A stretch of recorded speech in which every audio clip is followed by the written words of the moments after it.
Salam sejahtera saudara-saudari sekalian, bertemu kembali dengan saya Irene Widyakusuma dan saat ini kita bertemu kembali di dalam podcast Kopastif, Kongko Pastoral Inspiratif. Nah, hari ini kita bersyukur dan bersuka cita karena kita boleh untuk membahas sebuah tema yaitu tentang kemurahan. Apa itu kemurahan dan bagaimana sebenarnya kita boleh lebih lagi mempelajari tentang kemurahan itu. Tentu saja saya tidak sendirian hari ini karena pada kesempatan saat ini saya memiliki teman kongko saya yaitu Pak Samuel Irawan. Ya, selamat datang Pak Samuel. Selamat Pak datang. Senang sekali kalau hari ini kita bisa bertemu kembali ya di tempat ini dan tentu saja hari ini kita ingin lebih banyak membicarakan tentang hal kemurahan. Nah, Pak Samuel, beliau adalah seorang wirausahawan dan tentu saja beliau adalah seorang aktivis di Yayasan Misi Parosia di Gereja GII Hokimtong.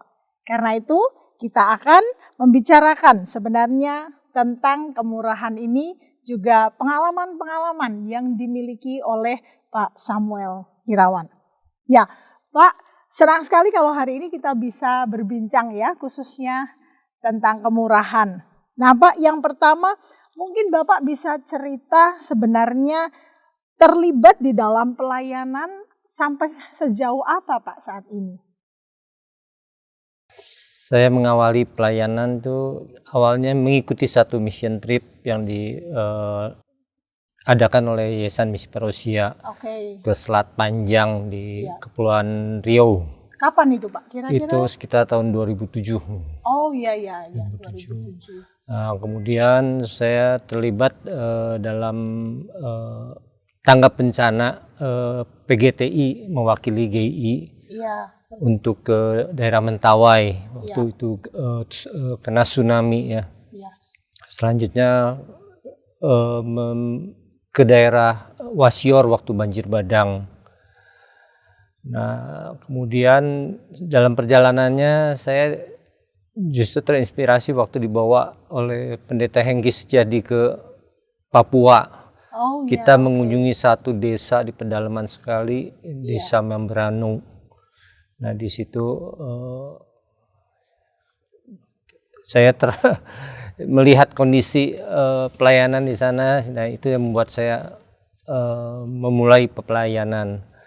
Nah, kemudian selanjutnya saya diajak bergabung di Yayasan Misi Parosia untuk membawahi dukungan untuk para hamba Tuhan. Di situ saya melihat dari mulai Sabang sampai ke Papua, Jayapura, bagaimana pelayanan dan pertumbuhan desa-desa Kristen. Oh, jadi pergerakan misi begitu ya di berbagai tempat ya. Nah, di situ melihat ya terutama desa-desa Kristen yang kurang perhatian gitu ya.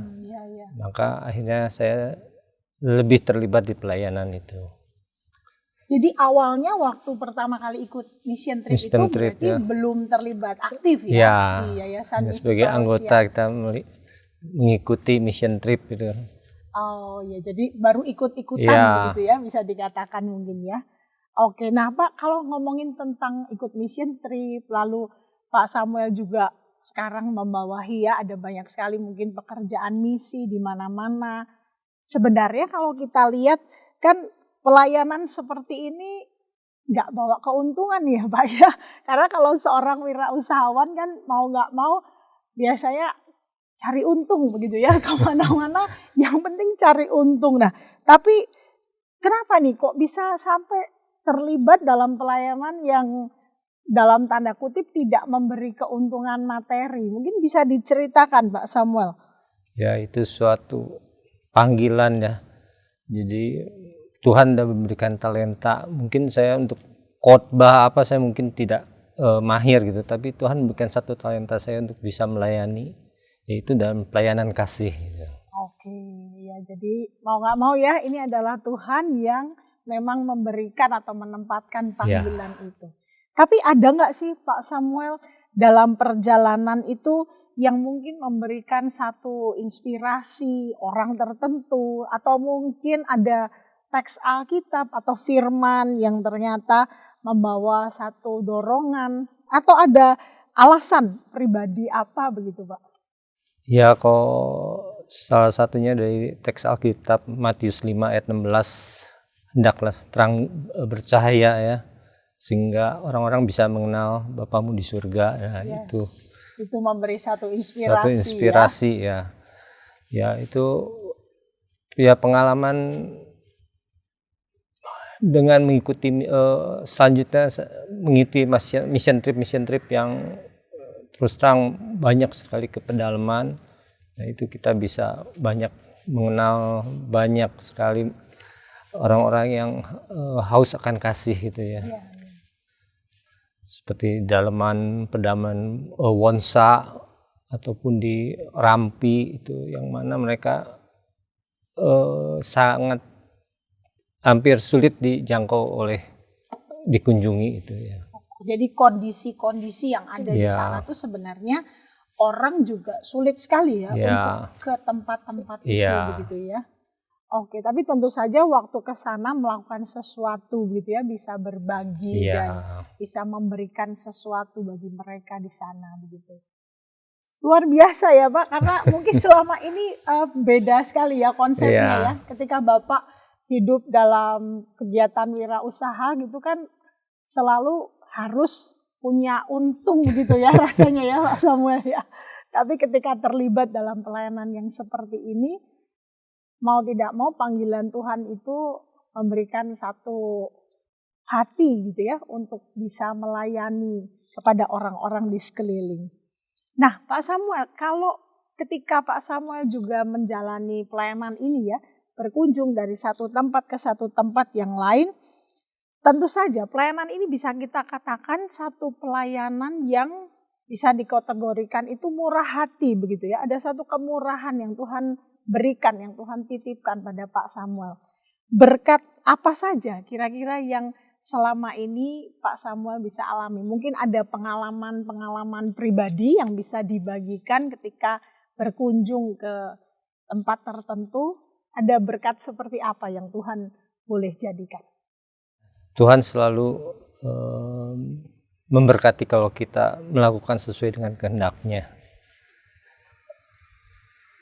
Kadang ya pengalaman waktu muda itu ya, kadang kita akan waktu muda mengejar sesuatu dengan mumpung masih muda, dengan asumsi nanti kalau sudah tua gitu ya. Nah, cuman kalau belum tentu kehendak manusia, kehendak Tuhan ya. Saya pernah mengalami bekerja 15 tahun ya, dengan otomatis waktu habis untuk kerja, tapi akhirnya berkatnya tidak ada gitu. Jadi sia-sia gitu ya.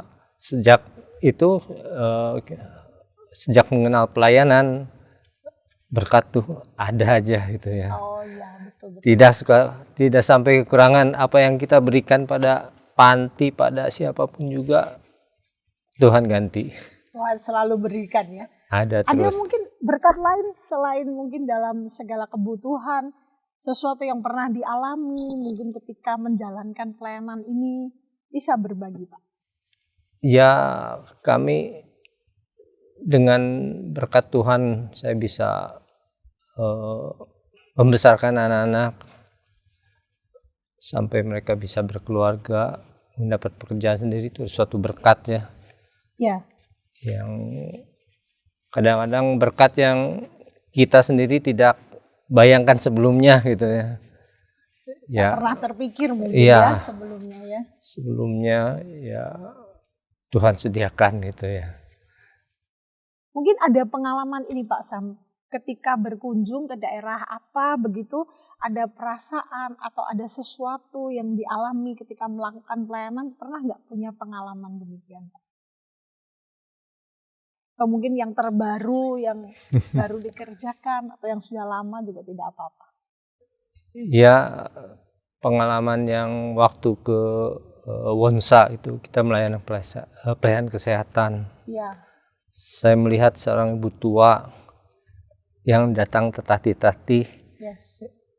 Saya tuntun dia, saya dudukkan dia, saya obati kakinya dia sampai menangis gitu. Oh iya. Ya itu saya suatu anugerah kesempatan bagi saya untuk berbuat kasih gitu. Dan tentu saja ya pengalaman seperti itu tidak sehari-hari bisa kita alami ya. Ya saudara-saudari sekalian, kalau kita berpikir ya pelayanan yang dijalankan oleh Pak Samuel tentu saja bukanlah sebuah pelayanan yang mudah.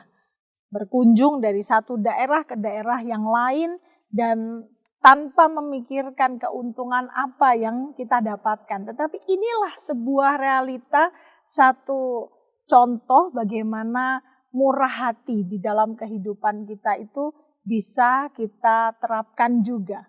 Nah kalau boleh nih Pak Samuel, kalau kita berpikir tentang konsep kemurahan. Kemurahan itu kan berarti kita kan memberi ya, memberi tanpa kita memikirkan sebuah keuntungan yang bisa datang kepada kita. Karena kadang-kadang dalam realitanya ada banyak orang yang bisa murah hati atau berbaik hati dengan orang lain, tapi ada maksud di baliknya begitu ya. Mungkin bisa baik karena orang ini bakal mendatangkan sebuah keuntungan buat saya begitu. Nah konsep murah hati ini kalau di dalam kekristenan di antara kita orang Kristen tentu saja adalah konsep murah hati yang benar harusnya begitu ya. Nah bagaimana nih pendapat Pak Samuel tentang konsep murah hati tentu saja khususnya di kalangan kita orang-orang Kristen. Apakah memang kita ini harus bermurah hati atau kita itu nggak boleh kikir gitu ya, nggak boleh pelit kalau dibilang. Atau gimana nih Pak, boleh pendapatnya Pak Samuel kira-kira seperti apa? Ya seperti di Lukas 6 ayat 31, sebagaimana kamu kehendaki supaya apa yang orang perbuat kepadamu, perbuatlah juga demikian kepada mereka. Yes. Jadi kita harus menempatkan diri kita, ya, seandainya kita di tempat mereka bagaimana, dan itu pun bisa terasa nanti di dalam perjalanan hidup gitu ya. Ya sesuatu kadang-kadang kita juga nggak merasa ini tiba-tiba ada yang bantu gitu ya. Nah itu kembali lagi apa yang kita perbuat itu akan kita nikmati juga. Ya. Jadi sebenarnya bermurah hati itu tidak ada batasnya gitu ya. Betul. Ya tapi kalau dipikirkan ya Pak, bermurah hati itu bisa nggak ya kalau saya menggambarkan seperti kita itu sebenarnya menjadi pipa begitu. Jadi sebenarnya berkat datangnya dari Tuhan. Kalau kita mau menjadi pipa artinya kita menjadi saluran berkat Tuhan yang untuk diberikan bagi orang-orang di sekeliling kita. Bisa kita gambarkan demikian nggak ya Pak Samuel? Ya itu apa yang kita dapat bisa kita salurkan berkatnya. Kita selama ini apa yang saya dapat apa itu sebenarnya hanya titipan aja sementara. Iya betul. Ya kita bisa menyalurkannya sesuai kehendak Tuhan. Ya itu mungkin hasilnya tidak akan kita yang nikmati gitu ya. Iya. Cuman itu ada kita suatu kewajiban gitu ya. Yang mana kita wajib untuk menyalurkan apa yang sudah Tuhan beri pada kita. Gitu. Iya betul sekali. Pak Sam, silahkan sambil diminum terima Pak kasih. Sam. Kita ngobrol-ngobrol dari tadi, nanti saya jadi orang tidak bermurah hati nih kalau kita tidak menikmati. Nah Pak Sam, kadang-kadang ya sebagai orang Kristen kita ini ada beberapa yang kalau kita lihat sulit sekali untuk ikut terjun dalam pelayanan yang kita katakan pelayanan yang seperti ini ya, seperti yang Pak Samuel lakukan gitu. Karena mungkin mereka berpikir, wah kalau mission trip harus tutup toko, kalau mission trip harus tinggalkan kerjaan gitu. Nah Pak Samuel sendiri waktu mengerjakan semuanya ini mungkin bisa berbagi juga ya dengan saudara-saudari sekalian. Kenapa nih kok bisa mengerjakan segala sesuatunya ini sebagai orang Kristen nih? Selain panggilan Tuhan, gimana nih bisa memutuskan untuk oke lah saya ambil nih pelayanan ini, saya lakukan, saya kerjakan gitu? Ya itu semua karena apa yang telah saya alami itu, yang seperti saya sampaikan pada awal, bahwa awalnya saya berusaha dengan mengurangi waktu, terus terang mengurangi waktu untuk Tuhan gitu ya. Minggu tetap kita kerja apa dulunya ya awalnya sayang minggu, gitu kan, kita betul. kesempatan apa. Nah itu sebenarnya nggak ada apa artinya gitu. Ternyata hasilnya itu tadi ya, iya, 15 tahun juga tidak ada sia-sia saja gitu. Dan begitu kita membagi waktu, ya Minggu kita tetap untuk ibadah, Minggu untuk keluarga. Ya betul. Tuhan berkati itu. Tapi sampai sekarang masih ya, usaha Pak Samuel masih tetap dijalankan? Masih tetap berjalan. Jadi bukan berarti berhenti ya? Ya. Berhenti. Ya sudah Tuhan aturkan lah semuanya kita. Iya, betul. Kita ya istilahnya kita nggak usah terlalu ngoyo gitu kan. Ya betul. Semua juga sudah diaturnya gitu. Dan kita harus percaya bahwa Tuhan juga akan menjaga kita gitu ya, selama kita pun menjalankan kehendak-Nya. Yes. Pernah paling lama gitu pergi berapa hari Pak? Biasa kalau seperti ke Wonsa itu bisa hampir 2 minggu sih. 2 minggu? Tanpa hubungan telepon.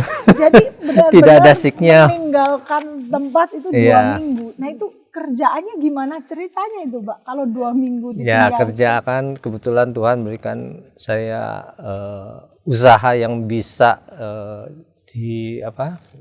berjalan dengan sistem. Oke. Jadi, tapi tetap bisa berjalan ya. Ya yang pasti kita harus bisa mempercayai staf kita gitu ya. Juga, ya.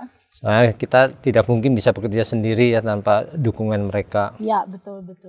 Ya sehingga kita pun ya wajib untuk memperhatikan mereka. Ya Tuhan pun mau, bukannya kita harus berbagi terlalu jauh, tapi dengan yang areal yang terdekat dulu dah. Ya betul. Lingkungan saudara, lingkungan karyawan, kerjaan, tetangga, baru lingkungan ke panti, kemana itu kan mereka juga bisa kita masyarakat, lakukan. Ya.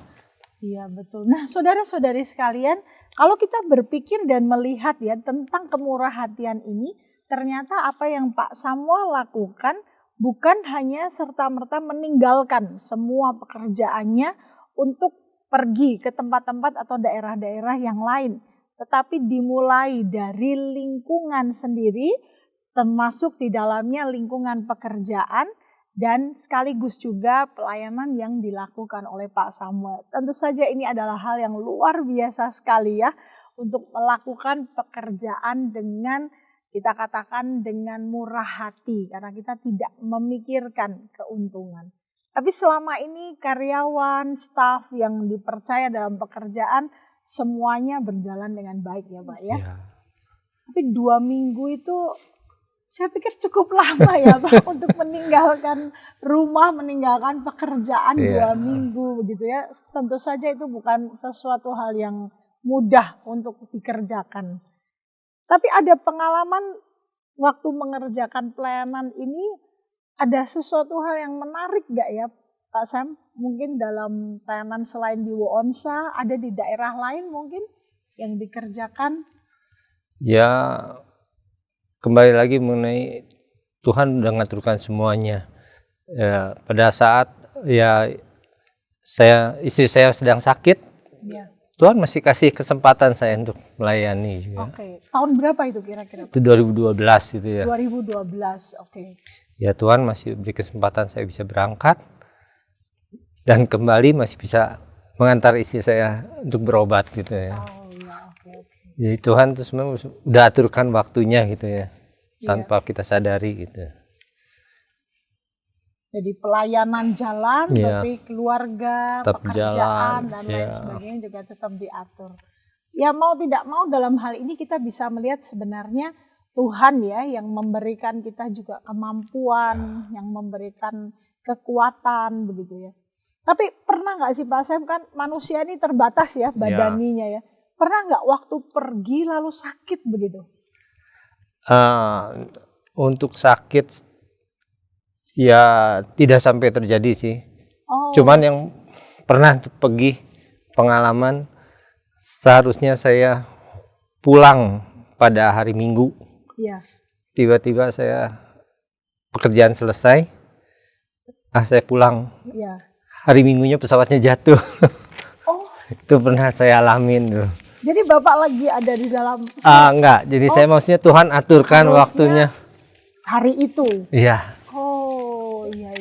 Nah, makanya Tuhan peliharakan ya, kita juga wajib untuk melakukan sesuai kehendaknya. Iya, tapi ya itu ya pemeliharaan Tuhan di Iya. dalam setiap pelayanan itu tentu saja tidak pernah Tuhan meninggalkan ya pekerjaan pelayanan yang Pak Samuel kerjakan ya.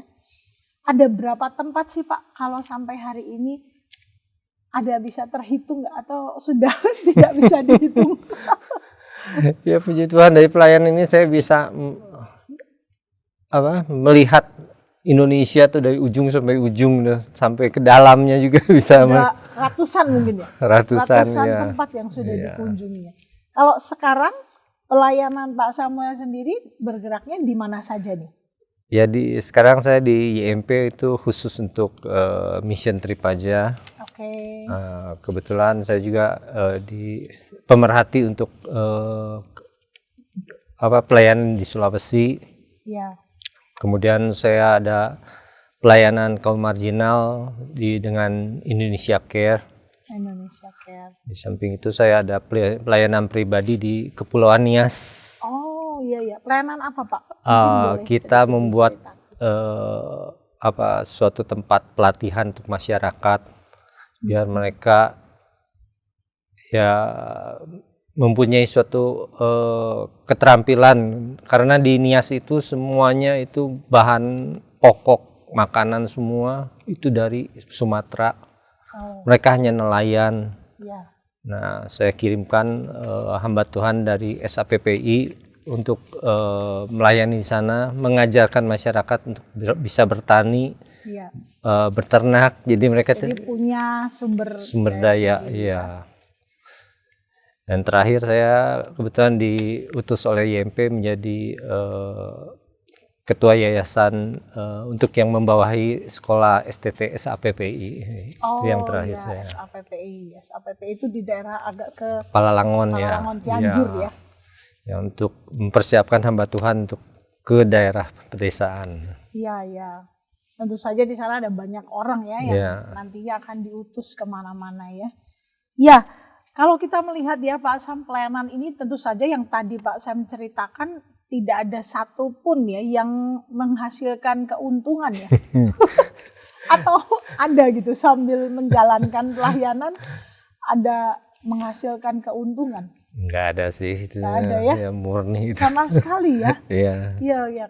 Jadi bisa dipahami ya bahwa pelayanan ini benar-benar adalah sebuah pelayanan dengan kemurahan hati yang luar biasa.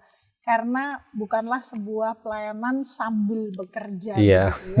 Kalau yang di Nias pelayanan pribadi itu berarti ya Pak ya? Iya. Memang mengerjakan di sana. Iya. Saya pernah 2 bulan di Nias waktu itu Pak. Saya praktek 2 bulan juga. Memang masyarakat di Nias butuh ya banyak sekali training, kemudian bagaimana mereka dilatih. Karena saya pikir tingkat pendidikan juga di sana tidak terlalu baik bagaimana ya. Saya masih ingat itu, saya mengajar di satu sekolah, kelas 1 sampai kelas 6 SD itu jadi satu kelas. Anak berangkat sekolah, nggak mandi, nggak pakai sepatu, nggak pakai sandal. Lalu saya melihat gitu, aduh kok dibandingkan dengan karena datangnya dari kota gitu ya. Ketika datang ke sana itu melihat, ya Tuhan kok begini ya anak-anak di sini. Tapi ketika Tuhan mempercayakan kita sebuah pelayanan memang itu menjadi sesuatu yang indah ya kalau kita bisa katakan ya. Tentu saja saya yakin Pak Sam lebih banyak sekali ya pengalaman mengalami akan hal ini. Nah Pak Sam, kalau boleh ada saran apa yang bisa diberikan bagi orang-orang Kristen khususnya ketika kita ingin atau punya satu kerinduan untuk bisa bermurah hati dengan orang-orang di sekeliling kita. Ada saran apa kira-kira buat orang-orang sekeliling kita, Pak Sam? Ya sebenarnya untuk pelayanan tuh kita nggak usah sampai harus menjadi misionaris, harus pergi ke pedalaman. Ekstrim gitu ya, meninggalkan segala sesuatu. Sebenarnya ya dengan di sekeliling kita itu apa yang kita lakukan terhadap sesama kita itu juga suatu pelayanan sebenarnya. Nah itu pun ya jadi dengan kita mengerjakan aja itu suatu pelayanan tanpa kita harus menyiapkan apa gitu ya. Ya kita itu sudah membantu seseorang tuh itu adalah pelayanan. Satu orang saja ya bisa mungkin kita bisa nyatakan tidak perlu harus ke satu desa, harus ke orang-orang membawa sesuatu yang luar biasa gitu ya. Kuncinya apa sih Pak Sam kalau boleh dibagikan apa ya kira-kira ya? Kuncinya apakah niat begitu atau keadaan atau apa ini? Ya seperti dari Alkitab pada kan jangan jemu-jemunya kita berbuat baik gitu ya. Karena apa yang kita perbuat itu pasti ada suatu kebaikan yang akan kembali lagi kepada kita gitu ya. Iya, dan tentu saja ya sebenarnya kebaikan Tuhan bagi setiap diri kita juga tidak pernah ada habisnya ya. Kebaikan Tuhan yang ada pada kita itu juga bisa menjadikan kita untuk bermurah hati pada orang-orang di sekeliling kita. Dulu sebelum ikut mission trip dan lain-lain, pernah nggak sih Pak Sam menjalankan begitu tentang murah hati, maksudnya melayani sesama di sekeliling Pak Sam gitu?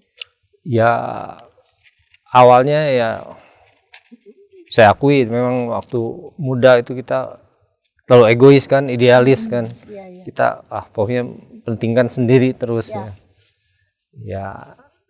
ya itulah hasilnya 15 tahun sia-sia gitu kan. Tapi perjuangan tidak ada kata terlambat terlambat ya. Selama kita masih diberi kesempatan itu kita harus pakai. Kita belum tahu hari esok belum tentu milik kita. Iya betul, setuju sekali Pak Sam. Selama masih ada waktu kita masih bisa melakukan begitu ya.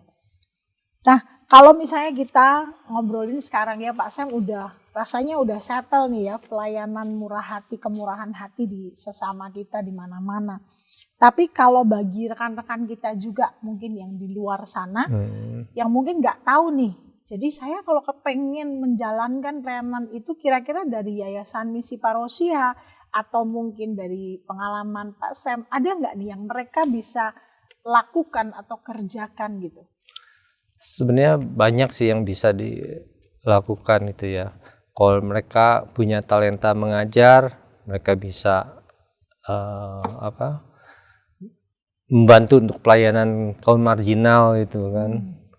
Nah mereka kalau bisa ya dengan talenta masing-masing mereka bisa membuat kue, mereka bisa mengajarkan kepada kaum marginal itu. Membuat kue gitu ya. Jadi sebenarnya semua talenta itu bisa dipakai untuk menjadi berkat buat orang-orang di sekeliling kita ya.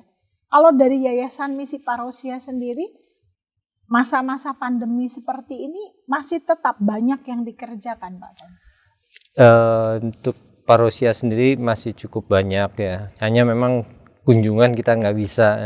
Online mungkin ya? Online kebanyakan ya. Ya rata-rata sih seperti di desa binaan tuh masih tetap berjalan. Gitu ya. Desa binaan tapi tetap dikunjungi atau nggak bisa? Nggak bisa, nggak bisa ya? Kebetulan di sana sudah ada utusan, jadi mereka sendiri yang akan. Oh, jadi ada orang-orang yang memang sudah ditempatkan ya. Di sana begitu ya. Jadi bisa dikatakan sebenarnya pelayanan ini tuh apapun yang hari ini Tuhan percayakan dalam diri kita bisa untuk kita pakai itu menjadi berkat begitu ya Pak Sam ya. Betul. Nggak harus sesuatu yang luar biasa mungkin ya. Kayak mengajar gitu. Mungkin bayangan rekan-rekan kita yang di rumah, wah harus S2, harus S3 begitu. Padahal mungkin enggak ya, hal-hal sederhana pun bisa kita lakukan begitu. Yang penting ada niat dari kita itu ya. Oke, ya betul. Niat. Nah, itu saudara-saudari sekalian, kalau kita punya niat, maka di sana kita pun akan bisa mengerjakannya dengan baik dan dengan indah begitu ya. Dari Yayasan Misi Parosia sendiri, mungkin kalau ada nih Pak Sam ya, di antara saudara-saudari sekalian di rumah yang kepengen ikut pelayanan, bisa ya mungkin ya. Bisa itu untuk sih. Wah, saya mau bergabung. Apapun yang bisa dikerjakan atau mungkin diberikan masih terbuka. Masih terbuka. Ya. Malahan doa pun masih bisa. Oh iya Itu betul. pelayanan doa juga. Pelayanan doa mendoakan ya semua hamba Tuhan yang di ladang misi, itu suatu pelayanan juga itu kan. Karena pasti itu hal yang nggak mudah ya, mengerjakan pelayanan di ladang-ladang misi, membutuhkan doa, membutuhkan dukungan, membutuhkan segala sesuatu juga dari rekan-rekan di sekelilingnya.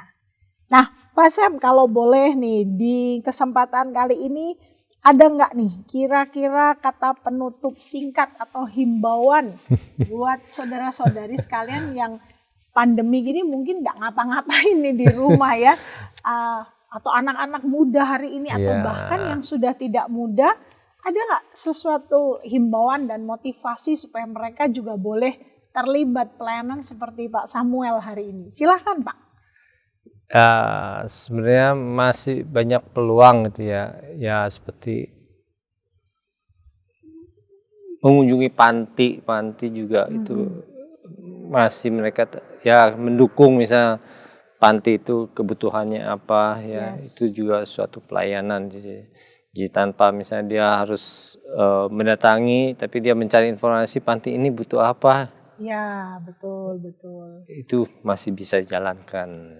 Iya, kalau nggak salah beberapa hari yang lalu saya lihat Instagram Pak Samuel ini ada ibu-ibu pakai daster baru begitu ya Pak Samuel ya. Kalau tidak salah itu di salah satu panti di Bandung ini ya. Iya, di Bandung ini ya. Pada saat kunjungan saya ke saya melihat kondisi oma-oma itu dengan opa, mereka, saya cari apa yang bisa membahagiakan mereka gitu ya. Betul. Lalu saya melihat mama saya sendiri kalau dipakai daster tuh senang dia dikasih daster. Saya coba, akhirnya saya mengumpulkan, belikan mereka daster. Mereka bahagia sekali. Senangnya luar biasa ya. Bisa mereka bernyanyi, mereka ya sesuatu yang mungkin tidak mereka pikirkan juga ya, karena selama ini mungkin keluarganya tidak ada yang mengunjungi tiba-tiba mereka dapat suatu perhatian. Wah, seperti anak kecil gitu, jadi dapat baju baru.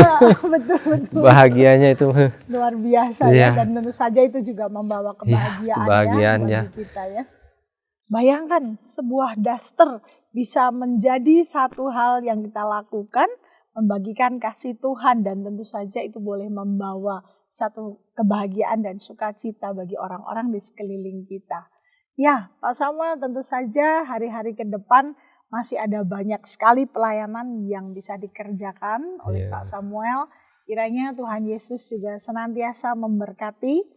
Mungkin nanti sesekali saya diajak juga boleh Pak untuk melakukan pelayanan ini, dan juga rekan-rekan yang mungkin di rumah yang punya suatu hati atau satu keinginan untuk melakukan pelayanan bersama-sama, jangan ditunda-tunda dan jangan suka menahan akan apa yang Tuhan titipkan pada setiap diri kita hari ini. Tentu saja kemurahan hati harus disertai dengan sebuah kasih. Kalau Tuhan titipkan bagi setiap diri kita, kenapa kita tidak menjadi berkat bagi sesama kita? Karena hari ini seperti yang Pak Samuel tadi katakan, selagi kita masih diberi waktu, mengapa kita tidak melakukannya? Tidak ada kata terlambat untuk menjadi orang yang boleh mempunyai satu kemurahan untuk melakukan kemurah hatian, maka di dalamnya kita harus punya niat. Saudara-saudari sekalian, kerjakan kehidupan Anda. Pandang sekeliling Anda, masih ada banyak sekali orang yang sebenarnya hari ini bisa mengalami sebuah kemurahan dari diri Anda. Tidak perlu dari sesuatu yang mewah, tidak perlu dari sesuatu yang mahal, tapi dengan memberikan doa, memberikan waktu, memberikan apa yang kita mampu, tapi kita bisa memberikan itu sebagai wujud perhatian dan kasih yang Tuhan berikan di dalam kehidupan kita. Oke, saudara-saudari sekalian, demikianlah kongko kita hari ini. Semoga apa yang bisa kita bicarakan hari ini boleh menjadi sebuah yang menginspirasi kehidupan kita. Walaupun pandemi, tetapi tidak boleh kita berdiam diri. Masih ada sesuatu yang bisa kita lakukan yang Tuhan percayakan bagi setiap diri kita hari ini. Selamat bertemu kembali di tema-tema yang lain. Tuhan Yesus memberkati kita sekalian. Terima kasih Pak Samuel. Sama-sama, terima kasih. Hari ini. Tuhan memberkati. Amin.